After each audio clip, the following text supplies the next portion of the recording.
Welcome to Lost Without Japan, a travel podcast about the life-changing experiences of exploring Japan and those moments we would be lost without.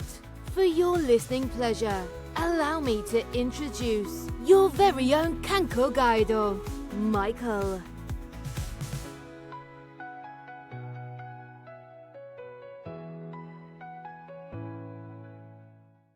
Welcome to a special Lost Without Moments interview episode of the Lost Without Japan podcast.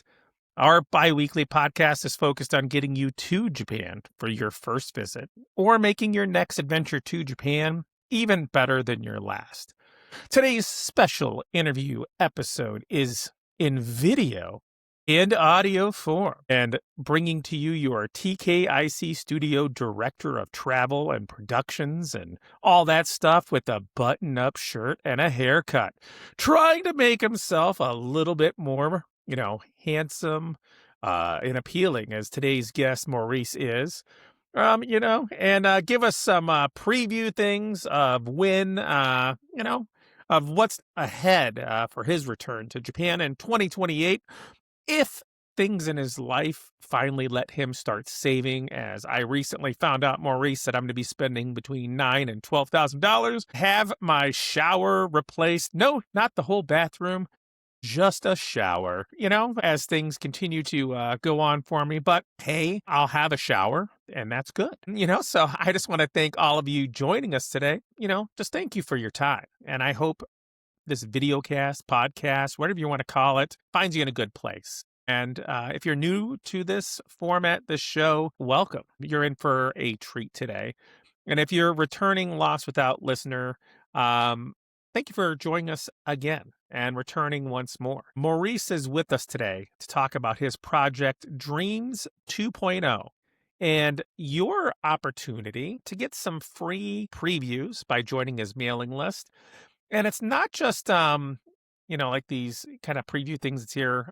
He has a lot of his own video interview and kind of talk about his book going on that I've been enjoying him. But I got worried. I feel like he was getting too big, didn't need me anymore. And so I blackmailed him. And I said, Maurice, if you don't hop on the show, I'm going to spoil all of the most recent Life is Strange game to you. And he suddenly found time to hop on with me. And, I appreciate that. Sometimes you got to do what you need to do. And so I thank you all. And if you're listening and you want to help me out, potentially with my trip, listen to the show twice. Listen to it in audio format. Listen to it in video format. You don't even need to watch it. Just let it play. It's okay. If enough of you do that, someone's going to reach out to the show and say, hey, we want to advertise on your show. And at this point, I'd take Home Depot or Lowe's.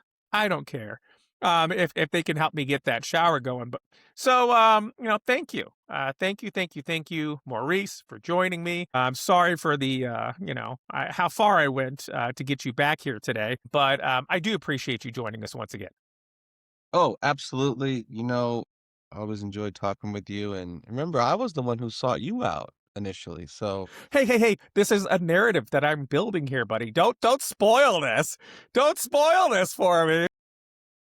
yeah, you're not giving yourself enough credit. You're the celebrity, man. But no, really, thank you so much for, letting me hop on here and talk about my new project and sharing your platform because people do reach out to you for your expertise and your experience and your charm and your wit. I That's appreciate it, why I'm buddy. here. What's Japan? That's I'm here that's for it. you. That's it. I got to sit down actually with some, as we go off the rails here, but I got to actually help someone with their trip. They're about 2 summers away from going. Someone that I work with, I met with them. And we talked a little bit about some things like they're going to be looking for some more information closer to that time, when they go to book tickets and things. But I was able to help them out with some things because they're only going to be there for, I say only, but they're only going to be there for 10 days, right? So that is a good amount of time for a trip, but it's also not enough time for a trip. But you do what you can do. You know what I mean? Like you can't, like you're dealing with what you can do. That is what the time you have. And so one of the things I brought up to him right away was like, because they want to go, the two places they want to go are Tokyo and Osaka. And, I was like, okay, Osaka.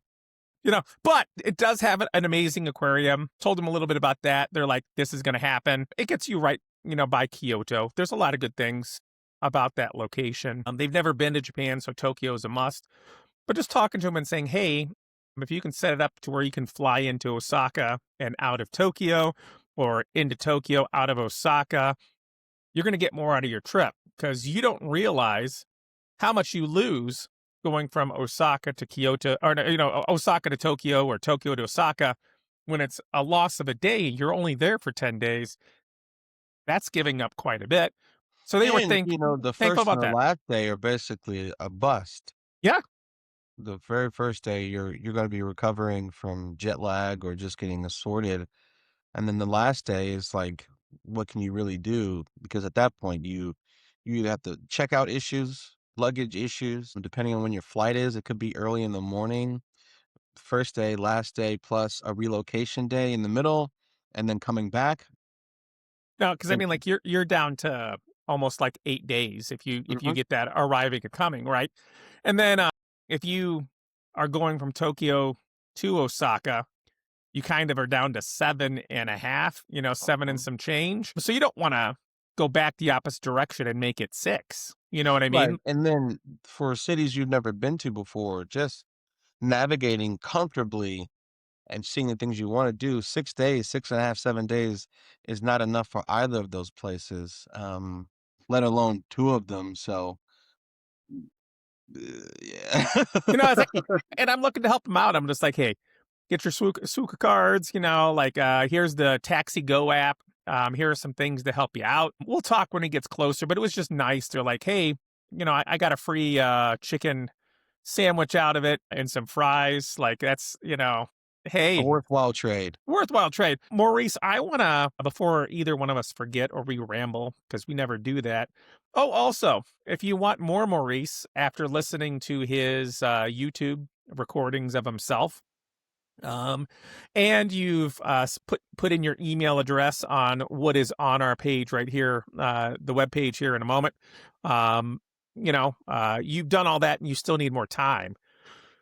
Maurice and I did the definitive Life is Strange talk on Patreon prior to this for about 7 minutes, something like that. Definitely the definitive of the game that he's not played yet. But we had fun. So if you want more Maurice and more me and some talk about Life is Strange, check it out. I'm on your page right now, my friend, and let me tell you, image alone, fantastic job picking one because eyes are drawn right to where you should be putting your email address right now. Yep.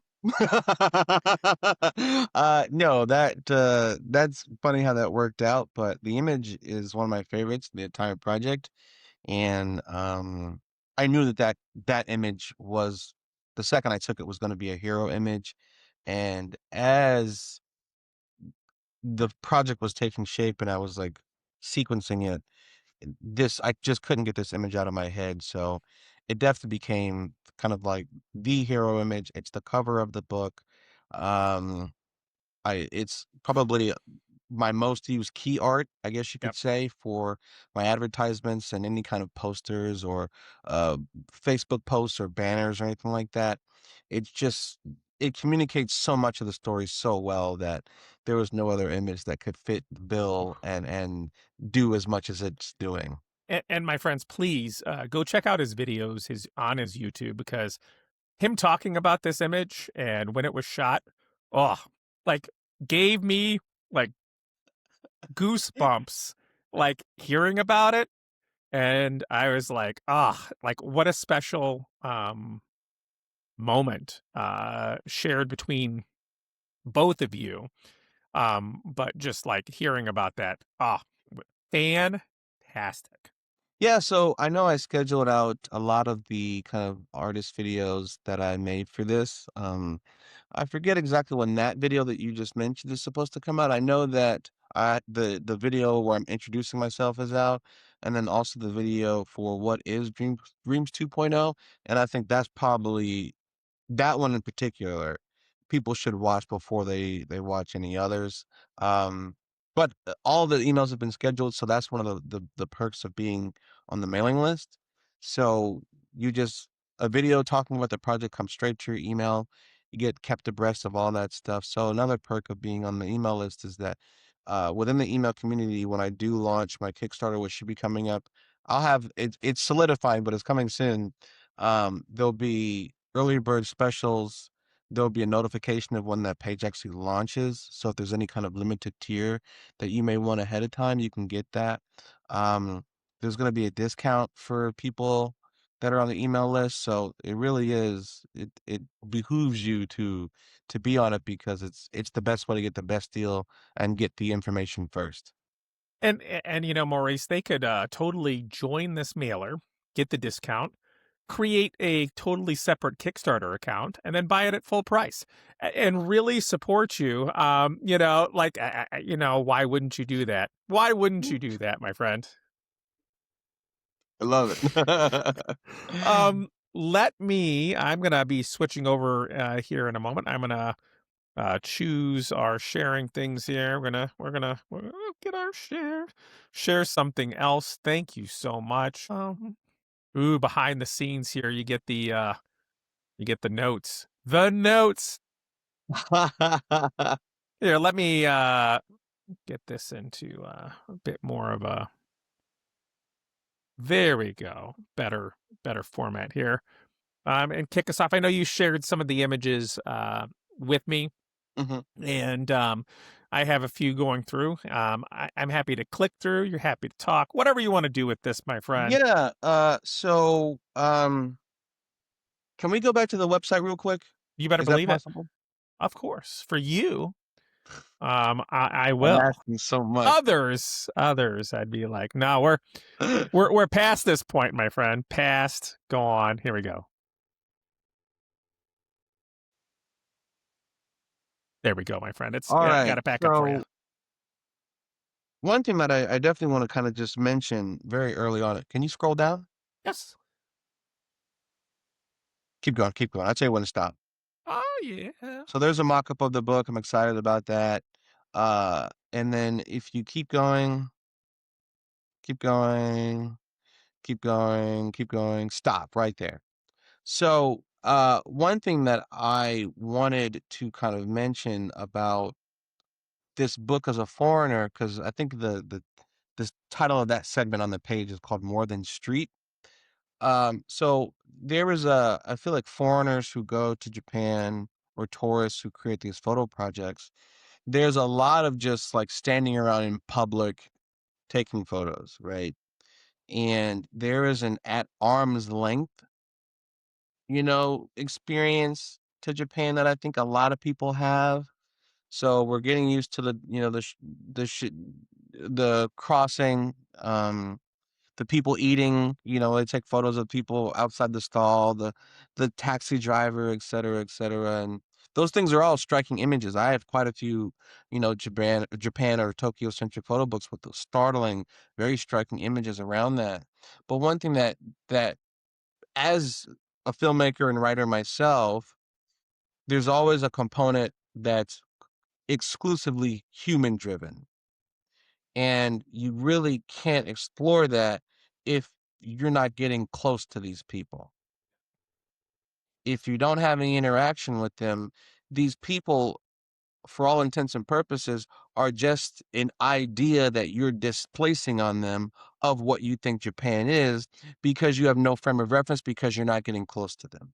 Yep. And I don't mean physically, I mean emotionally, interacting with them, asking them questions. And I don't mean in I went to this store or I bought something from them. I'm talking about on a personal level, Yeah. right? So whenever I start meeting with artists and I start meeting with other creators and other filmmakers and other talent, uh, and I'm like, how do we build real stories that feel lifelike about real Japanese people? How do we export that in a way that feels authentic and genuine and is showing a different side from just exterior moving into the interior, that was really important to me. It was really important to me. So with Dreams 2.0, and you can scroll down a little bit further. Keep going, keep going. You can stop there. So with Dreams 2.0, while I do have a deep emphasis and a deep focus on these two women that play the central characters in the book, I don't abandon the stuff that I know what drew a lot of people to the photo book experience of Japan, in the first place. Architecture, a lot of like the neon lights, even though you have to take a lot of like that blue highway photo that I have right there on the Yep. left. Yep. I know that the people that love Japan love that kind of aesthetic. You have to take a lot of creative liberties to make anything in Tokyo look like that. Like, yeah. But it's a cool aesthetic. And it's an interesting thing that became the look, and then you go there and it doesn't look like that. So you're looking at it through the interpretation of the artistic interpretation of the creator who's leaned into that, right? And so I want to give those people a little bit of that, but also give them something that's much different to expand the experience. Because right now, it's expensive to go. Hotels are more expensive than ever. Flight prices are more expensive than ever. Um, Yeah, I just read how, like on JL, how they're looking to, bump prices for flights, a good potentially like 30%. And it's just like, that and for a lot of people that'll be cost prohibitive, yep, right? yep, And so I would like to provide an experience, a photo experience that has a wide breadth. So you feel that while I can't create a complete experience, that would be a daunting task. I don't think anyone could do it.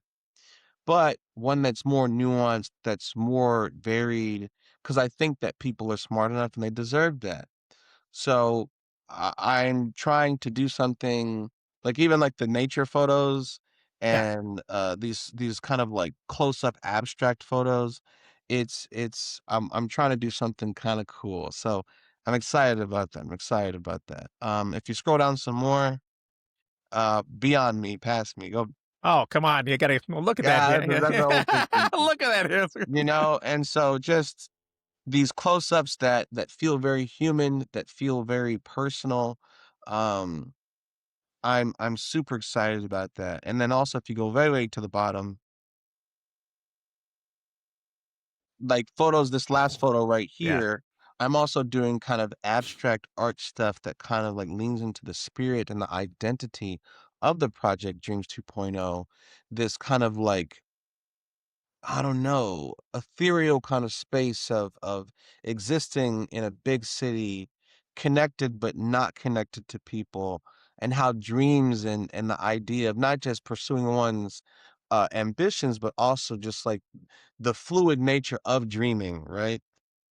I want to capture all that in my own kind of particular way. So, very, very excited about the project. Please, check out the website, join the mailing list, find out more, ask me questions. I'm definitely here. Any of our socials, you can reach us on there's Facebook page, a Twitter account, and then also an Instagram account that I'm going to be ramping up posts about it on each of those. So, feel free to check any of those to stay abreast of the information. But the best place is absolutely the email list if you want to know exactly what's going on and where my head was at when I was creating it.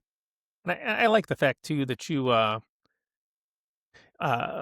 say this in a nice way, but like you don't assume people's inability uh to connect with things, right? I'm like you're allowing for people to connect and tell their own story.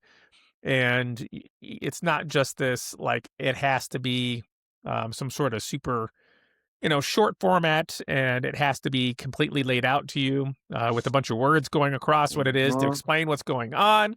And that connection that you have, I think, not only for the area that's like surrounding area that's around, but also with the artists that you work with, and what they bring to the table themselves, and just that connection that you can have And what you do, my friend, is amazing, A amazing, lot of talking. There is amazing.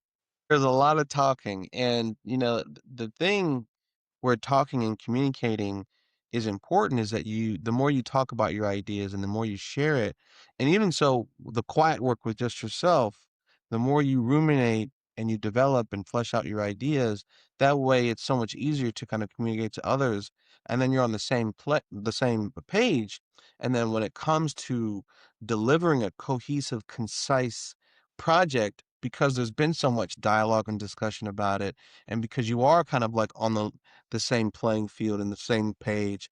It comes from everybody in such a pure way that you really have to do very little massaging, because it's there. It's already there because we talked about it on the front end. So that's a cool thing. I love it, man. I love the process. I really, really do. And if you want to go to the other document, we can start talking about these photos that I shared with you. Oh, whew. Okay, how to be concise. I'm gonna try to be concise and not take up too much of your time. So the core structure of the book is two halves, right? And I'll leave it at that. It's two halves, but it's about two women and their own stories. And this particular story, where this photo was featured, is an artist by the name of Lisa who was playing this ex-idol, like an idol who was into music, who then had to transition into marketing and other like promotional brand deals, more of like an Instagram, Twitter level kind of personality because the music stuff wasn't working anymore. Um, and I, with the influencer economy and the influencer kind of landscape, there is this creation of a different self, right? If if you're part of the product, in various forms, what's on the screen, is it completely you? You know, is it all of you? Uh, do people even want to see all of you? Is it good for the marketing? Those are questions that I ask myself. And so in this particular image, with the square around her eyes, sort of like it's a symbol for our digital displays, whether it's computer monitors or phone screens or app screens, and then also closer on the eye is like a digital pixelation around her eye. Yep, And for me, when I was creating that, it's almost like this woman who has spent so much time building up this version of herself, uh, for screens, her influencer self. The pixelation suggests that she's starting to believe it, that it's starting to become more of her life, that, oh, wait a second, maybe my authentic self is the self that I'm creating for other people in this digital landscape. And, it's like, is it the truth? If you start to spend so much time doing that and it takes up more and more of your life, is that your more authentic self if you're taking more time doing that and you're spending less and less time with your flesh and blood, kind of like in real life IRL self? yep, The philosophy between that, what's authentic and what's the play is is an intriguing, interesting uh, uh, uh, thought process or conversation for me, because it's weird. Like, you ever see someone online and they behave a certain way online, they present themselves a certain way, they interact a certain way, and then you meet them and they're nothing like it, like it yep, didn't translate. And I've had those interactions a couple times with people. I'm like, oh wow, I think you're like this, and then I meet them and they are not, both in a positive way and a negative way. yep, And you build up this idea, or you don't connect with this idea, you meet them and you're like, oh, they're much more relatable than I thought, or vice versa. And it was an act all along. And then there's like this disconnect, right? yep, So I've definitely experienced that quite a few times. Um, I've been pleasantly surprised and I've also been disappointed. And I think we all have. We've all yep. been in those circumstances. And that image is meant to explore that. Love it, buddy. Yeah. 1 second. Yeah, take your time. Gotcha. So this next one is of Haruka, and Haruka was on my last project, my Akiko project, and so I loved working with her so much. She's so expressive and so natural, and she's a classically trained ballerina she's in Australia now, and she lived in the States for a while, so she also has an international perspective on art. She has a global perspective on expression, so she's able to tap into the Japanese mindset and then also a Western mindset, and then also her artistic training background to really blend and bring a reality to images that I think a lot of people do not have that particular set of skills and experiences. So it makes her a really unique performer that's honest and elegant and nuanced. She's wonderful. She's wonderful to work with. She's a great collaborator. She listens a lot. Um, but then she also it can offer really productive insights and critiques that really make the craft better. Um, she's so cool, and I bought a new lens when I was like taking these photos. It's like a macro lens, like a telephoto macro lens, and we're outside in the middle of like a Tokyo street during the day, and with this photo you can just like capture just all the details of a person, in such a human way. And with my editing, I'll be honest with people, a lot of people don't like shooting with me because I don't do beauty photos. I don't. I don't reconstruct skin. I don't make people look perfect. I don't care about looking perfect. I think whenever we start to remove those very human elements, it gets into like an editorial magazine art, not art, but promotional advertising realm. And that's inherently inhuman to me. Um, so Haruka, the best thing about her is like she is so confident in herself. She is so secure. She likes how she looks. She's so confident in it. You don't have to go and destroy the images and turn her into a different person that she doesn't look like to appease her.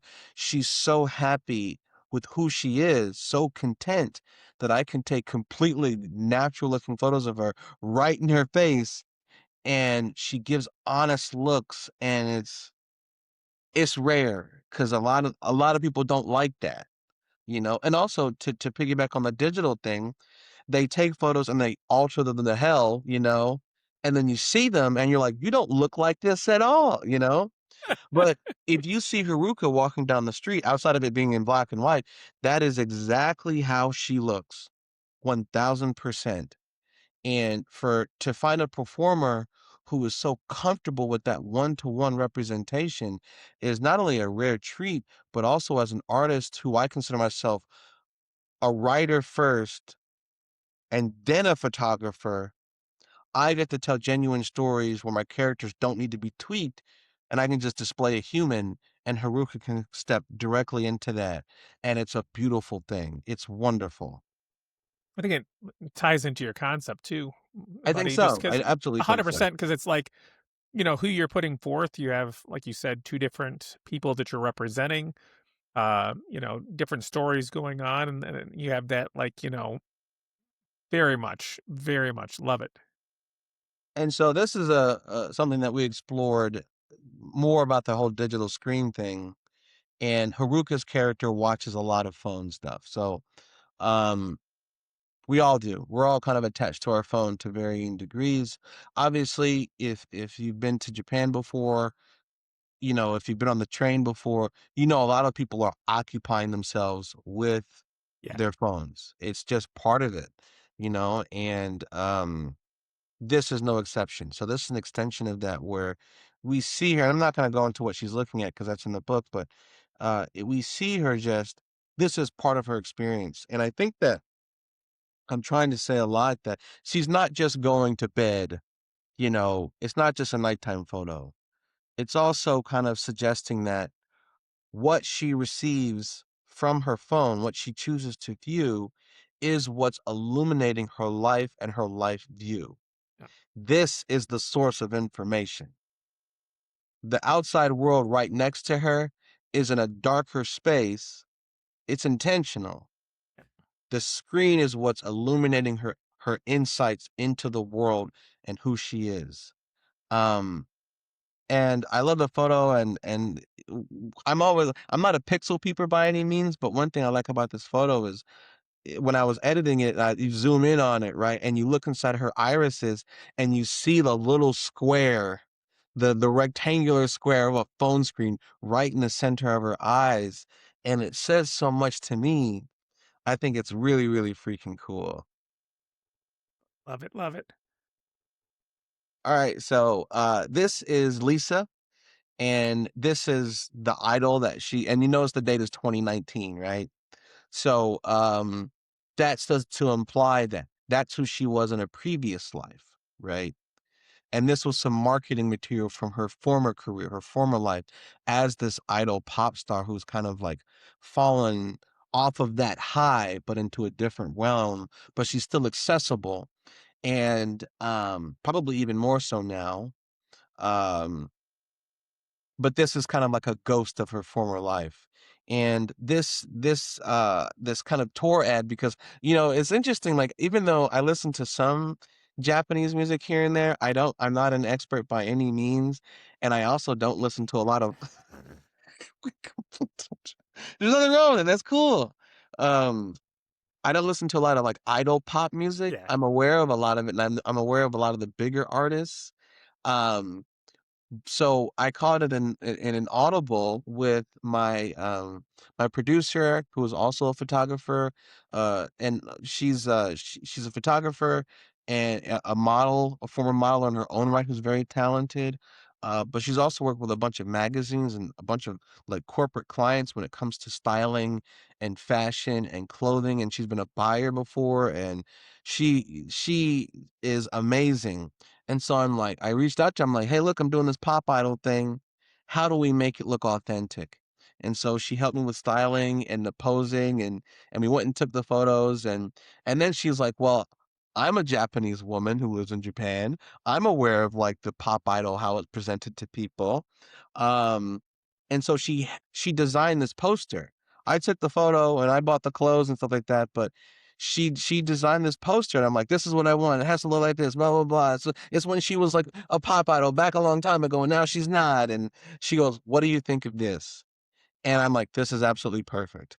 And some people like me like, "Well, she just put text on the screen," and it's so much more than that. It's so much Yes. more than that.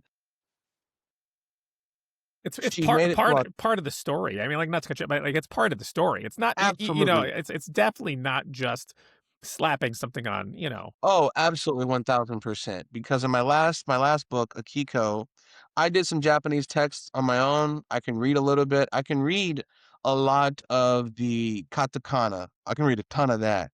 Almost all of it. Hiragana, I can read a good chunk. I can read very few, like a handful of kanji, a handful. Um, and I can translate a little tiny bit. So whenever I made stuff, and even when you go through and you translate it through machines or you ask people to look at it, there is a way where people are like, "Oh, that works for your foreigner kind of uses, right? But does it sound natural?" Yeah. And there is a big gap of, yes, that says what it says, but is that how we would say it? Is that how we would express it? Is that the kanji we would use? Is that the phrasing that we would use? And so a lot of people who are Japanese can read when a foreigner made something, right Yeah. off the bat. They're like, that is not how we would ever say that. So it was important to me to reach out to a Japanese person to collaborate with this piece in particular, to make sure I got something that felt inherently authentic and genuine, and like an actual pop idol would advertise her tour. So there is, I hate to say that this is a cliche, there's levels to this, but there are levels to this creation of this, to make sure that it seems real. So that if someone saw it on the street, they're like, "Oh wow, that's an old thing that was made in 2019 and it's authentic." Anyway, but that's Yeah. that's the story of that. I'd wear that shirt. It's one of those like, Yeah, me too. you know what I mean? Like it's like I'd wear that. Be like, I was at that show. So this image, I'm not going to say anything about, but it features Haruka and Lisa together, and it's one of my favorite images. and I'll leave the context at that. Okay, so this is a bit more of me kind of speaking to the audience, like reading the room and saying, "Hey, look, I know what a lot of you are here for." But to me, the shaking is almost like, well, let me shake it up a little bit. Yeah. Let me give you what I know that some of you want, but let me make it a little different where I feel comfortable putting it in my book and still feeling like it's my image. Um, because when you're there, and we've all ingested so much Japan content, we've all seen the top 10 lists, we've all seen the influential, like, you have to go here. We've all Yeah. seen that stuff, right? Any of the photos that you've seen, the popular ones that are shared through Instagram over and over and over and over again, I promise you, you can make them yourself. You can take the photos and then you can go buy a cheap LUT on the internet and you can make those photos yourself. I promise you. I Yep. promise you. Yep. But with me, it was important that my artistic eye always comes through. It was important to me um, that my unique voice is always at the forefront. It had to be there, and that includes this photo as well. So that's there. I love it. I'm actually there's going to be a print of it at my show because I do like it a lot. Even though it's like I'm doing something to kind of like speak to those people. When I took the photo and I got it home and I started editing, I'm like, holy cow! Like maybe I'm being too critical. Maybe these photos really are awesome. Maybe I do love it. And I liked it so much in the way that it came out that I was like, this is an image that I would want people to be introduced to me by. Right? I want them to see it, and I want people to have the opportunity to own it. So there is going to be a physical print of that in Tokyo on my show in a little bit. And just to segue into that, this is one of the posters for the photo show. It's going to be one day, April 18th in Shimokitazawa. Yeah, Shimokitazawa. That's it. The really long syllables ones I always mess up. Shimokitazawa, and that's the art district in Tokyo. It's got a really great blend of both Japanese people and foreigners who have intersected over a love of art and creative expression. A lot of places for people to kind of exhibit who they are and what they bring to the artistic landscape. It's the perfect place for my project.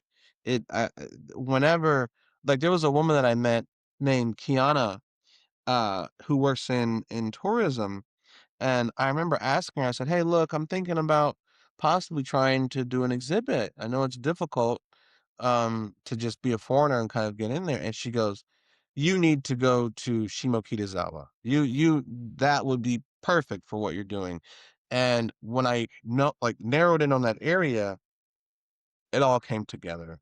It it it w- the l- it was like the least amount of resistance because it is a perfect place for artists. um, Super wonderful, super duper duper wonderful. Um, so that's one of the Haruka photos that I took outside with the macro lens, and it's at Historia Gallery, and the gallery itself is owned by an artist, not some rich person. The Yeah. gallery itself, it started off as a place for an artist who expressed themselves, and they said, "You know what? I'm gonna expand this platform that I have to other artists." So it just reiterates the fact that it's in a part of the city that not just talks the talk, but walks the walk, extending their platform to artists to help them establish themselves. And it doesn't get any better than that. Love it, Because buddy. I know for a lot in America, it's like, yeah, we give a platform to artists, but who do you know? How much are you going to pay us? And how famous are you already? Right. So with Shimo or Kitazawa, it just didn't, that those arbitrary made up hurdles were not there. It was like, oh, your art is good. Let's do it. And it was amazing, absolutely amazing. Love it. Love it. And then also, this is a secondary one, like I said, hero image. I love it, I love it, I love it. I can't get enough of it. Um, I I can't Like, I yeah. can't get enough of it.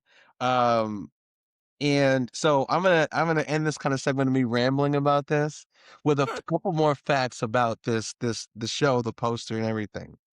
So when I was talking with Stephanie, the woman who also assisted me in creating the Sakura Pop Idol like tour poster, in that quest to find things that are authentic, she goes, "You need to go out and find a Japanese person who is good at brushstrokes, um, who can create a custom-made kanji for you."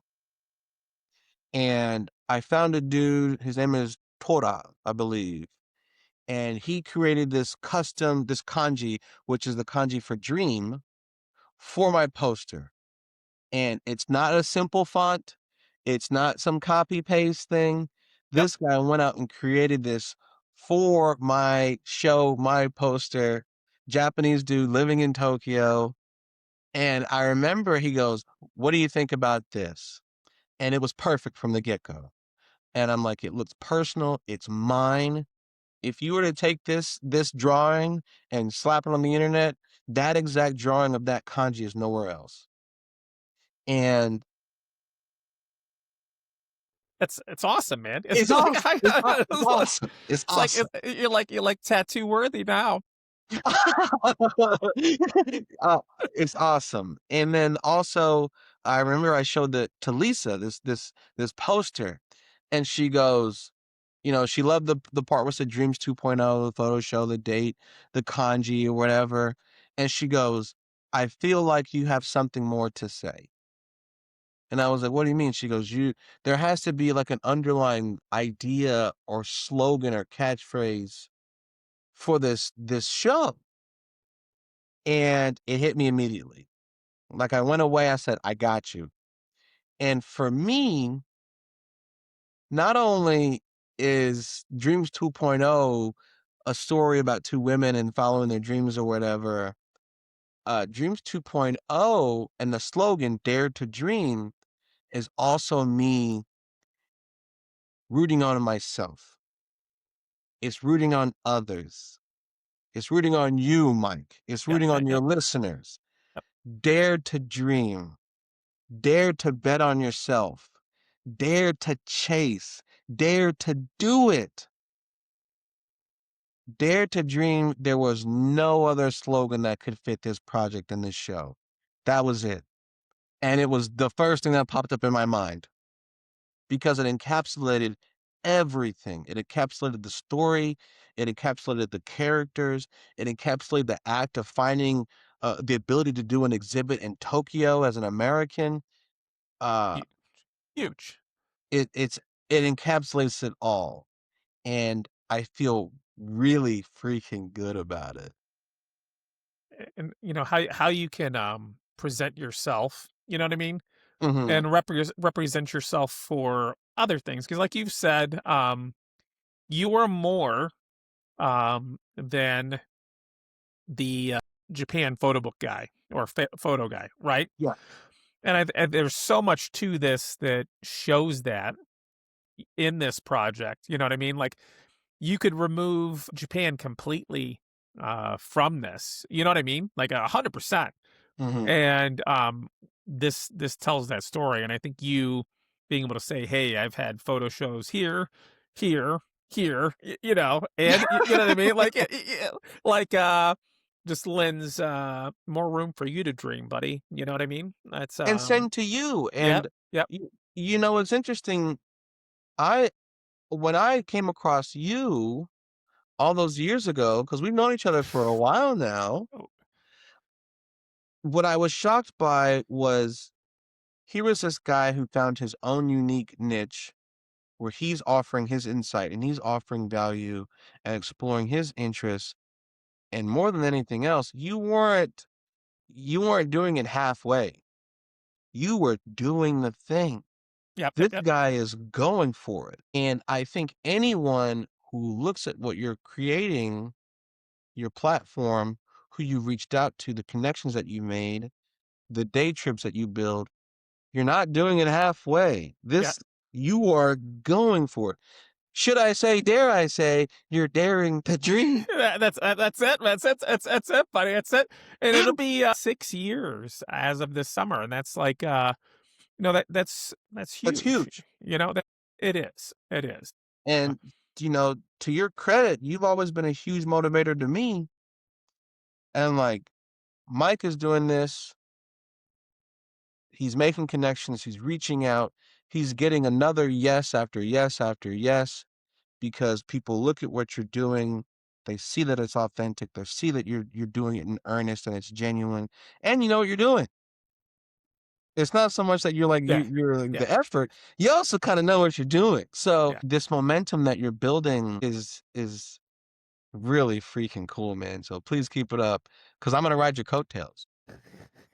Well, it's like I was talking with my son, Liz, you got to surround yourself with as many, people like you or, that are being creative, are doing something.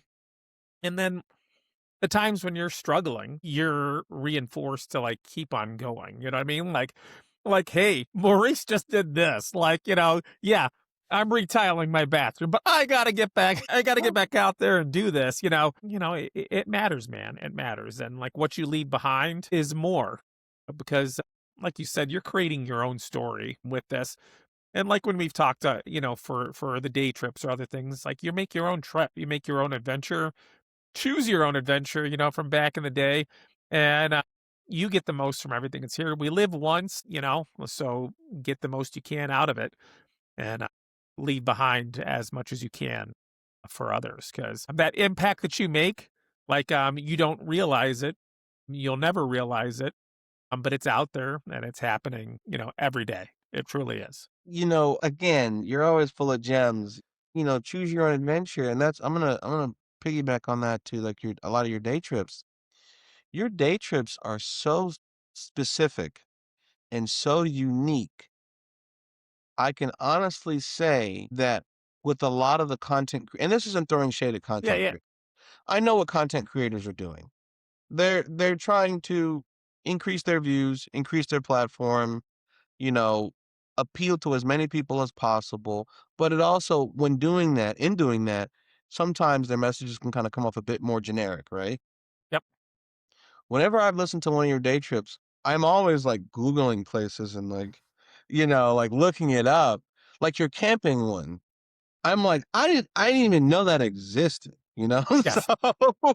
So this idea that you really can create your own adventure and that the day trips that you've built, so many of them are so unique. There's going to be a person who's listened to the content creator, like go to Sensoji, then go to the crossing. And I know, but Yes. oh, okay. There's gonna be that dude somewhere in some corner of the earth who's going to listen to your day trip about camping in like a van or a truck or whatever on some beach somewhere, some rocky beach somewhere in Japan, and they're like, "That's it. Yep. That is the one. That's the one." And like some things too, it's like, those people, like I've been listening to some different things as I've been doing stuff because we all have different content we take, and sitting down for me to take something in is incredibly difficult. So Mhm. even if it's a video format, I'm listening to it. But the person that's having those experiences is also likely the person that isn't posting anything, that does not have a digital footprint, that is there in the moment, taking everything in and getting the most out of what they have, as opposed to living through a screen. Right. You know what I mean? Like, and like putting that stuff out there. 100%. Yeah. I have a friend of mine who I love dearly, but we differ wildly on the things about the internet. And I remember and he was also the first person to ever said this to me. He said, and this is the quote, "Pics or it didn't happen." And I know the irony in being a photographer and saying this, Yes. but I hate that quote. I Yep. hate it. This idea that an experience is not genuine if you didn't take pictures and post it somewhere is ridiculous. Yep. It's ridiculous. Because there are so many things. Like I had to do an info sheet for my show. It's in Japanese and it's in English, and I had help with it. But there's a quote that I put in that I said to someone a while ago when I said, "A photograph is never just a photograph. I'm always thinking about what's happening beyond its borders." Right? That's where I live and that's where my art lives, right? The experience of what you see in a photograph or what is in there is only a fraction of the story. The majority of the story is out, like even with this, like this screen, it's Yep. outside of here. It's Yep. outside of there. And so people are living very full lives, storied, full, content, extraordinary, groundbreaking lives. And there are no photos of the events in their life. Yep. They had the Yep. memories. Yep. They have the experiences. They don't need to, you know? So, like I said, I recognize the irony of saying that, but what I'm also saying is go live it to live it. Yep. Make it so pure, so enjoyable that you're so in it that you don't even think about taking a photo. Sure, a photo is great, right? But the experience that you have should be the priority. Yes. 1 through 99. The photo can be 100, but 1 through 99, you live it genuinely. Be present, right? Anyway, No, my friend. I know. I said it is, and it will be, and I'm just excited to hear about this show, kind of experience it from you. After you're back, talk about it, promote it as we're leading up to it. Anything you need, my friend, we are always here for you. 100 times over, my friend, because well, let me just, what you're doing matters. What you're well, doing thank you. matters. What you're doing matters, my friend. And let me just kind of like get the information out there again, just to be, Please uh, let me real quick. I'm gonna share here one more time here because you're doing this. Let's do it right. Here we go. There we go, my friend. There we go. So please join the landing page, get access to the email community, get access to those videos because I really do go in depth about the creative process, my kind of artistic philosophy, working with Lisa and Haruka and everyone else. Talking about some of the images. I talk about this hero image here, Yep. and then I also talk about some other ones on image insights videos. Um, and I'm excited to get the book in people's hands.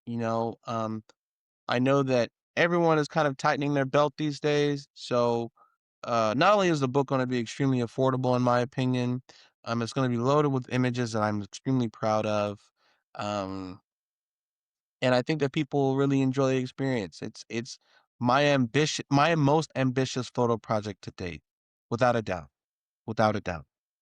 It it, Love. it challenged me to stretch my legs, to take photos I wouldn't normally take, to ask more questions, uh, I also spent more money, but that's neither here nor there. But, you know, to start getting the photos back and showing it to the talent, and they're just like, "Wow," where they're excited about it. It feels freaking good. But anyway, the logistics. So it's on April 18th. If you're in Tokyo, it's April 18th, one day only. Um, at uh Historia Gallery in Shimokitazawa from 6 p.m. until 10 p.m. 4 hours. It's on a Saturday night. Come out, enjoy yourself. Oh, also, this is a thing that I'm doing, and I didn't tell anybody. Sorry, my voice is cracking like a teenager. Yeah, yeah. I'm bringing in so many American snacks that whenever these Japanese people eat, like I'm bringing Reese's cups and Twizzlers and chocolate like Hershey's and stuff. Yep, yep, yep. I cannot wait until they try to eat some like American chocolate. I want to like sit there like Some, pull out some Sour Patch Kids, like, yeah, you get it on. I'm gonna add that to the list. So I'm gonna have like a little bar of like A tasting. tastings of American snacks The snacks are free. Come and get some snacks. Buy a print. The prints are also going to be reasonably priced, accessible, because I do firmly believe in accessible art. Um, this project is not going to make me rich. It's not. So the prices are very reasonable, very accessible. Lisa's also going to be there for a little bit to do some signings. Lisa's gonna pop because Lisa has a movie coming out. Not to plug her other projects, but she is the lead of a movie called The Invisible Half, a horror film that's in theaters right now, I believe, in Japan. It already got a U.S. distributor, so it's going to come to America at some point. This because she's super talented. If you want to meet Lisa and meet her before she blows up, this is the opportunity. Yeah. I really mean that. You can Yep. go look up The Invisible Half right now. It's a horror film that premiered at Rain Dance, which is a massive film festival. It's huge. It's huge. It's huge. She won some like acting award there. She's gonna blow.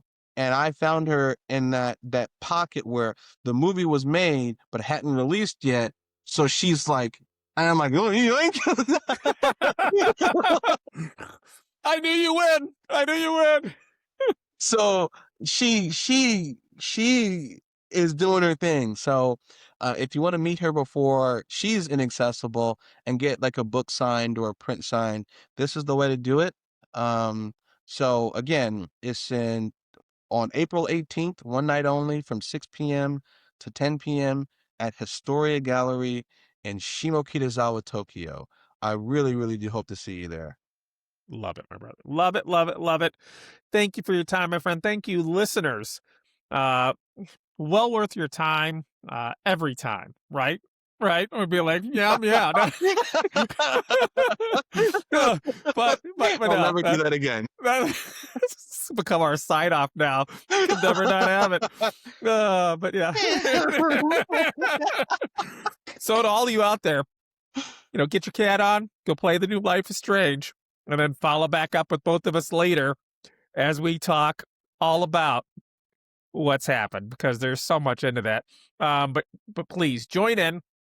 Put in your email address, put in your friends' email addresses, get it all, get it to everyone that you can possibly, and, be along for this dream to, come to fruition even further. So thank you all to everyone out there. Oh, Ginky Day. Stay well, my friends. Matane.